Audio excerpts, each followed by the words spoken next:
গুম, খুন, শাপলা চত্বর হত্যাকাণ্ড সহ বেনজির আহমেদের বিরুদ্ধে রয়েছে অন্তত ২০টি মামলা। এর মধ্যে 10টি মামলা আন্তর্জাতিক অপরাধ ট্রাইব্যুনালে তদন্তাধীন।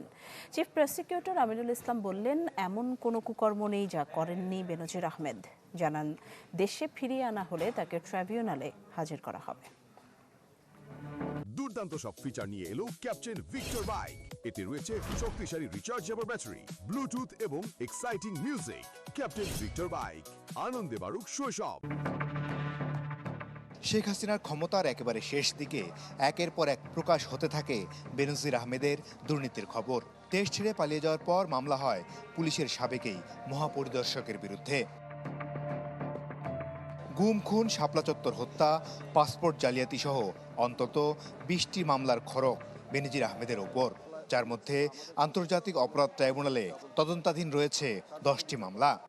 তার বিরুদ্ধে আমাদের ওখানে প্রায় 10টির মতো মামলা আমরা কিন্তু ইনভেস্টিগেশন করে যাচ্ছি এবং প্রত্যেকটার সাথে তার কানেকশন আছে।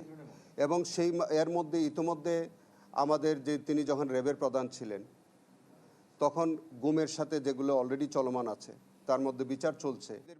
চিফ প্রসিকিউটর জানান, বেনজির আহমেদকে দেশে ফেরানোর পর হাজির করা হবে ট্রাইব্যুনালে, কেননা শাপলা চত্বর হত্যার মাস্টার মাইন্ড হিসেবে তার বিরুদ্ধে প্রমাণ পেয়েছে প্রসিকিউশন। তিনি শাপলা চত্বরের মামলায় অন্যতম কুশীলব ছিলেন আসামি। তার বিরুদ্ধে আমাদের তদন্ত প্রায় শেষ পর্যায়ে। তাকে যদি বাংলাদেশে আনা হয়, আমাদের এই ট্রাইব্যুনালেও তাকে আনা হবে। যেগুলোতে বিচার চলছে সেখানে হাজির করা হবে, যেগুলো তদন্তাধীন আছে সেগুলোতেও তাকে রিমান্ডে নেওয়া হবে এবং তাকে জিজ্ঞাসাবাদ করা হবে।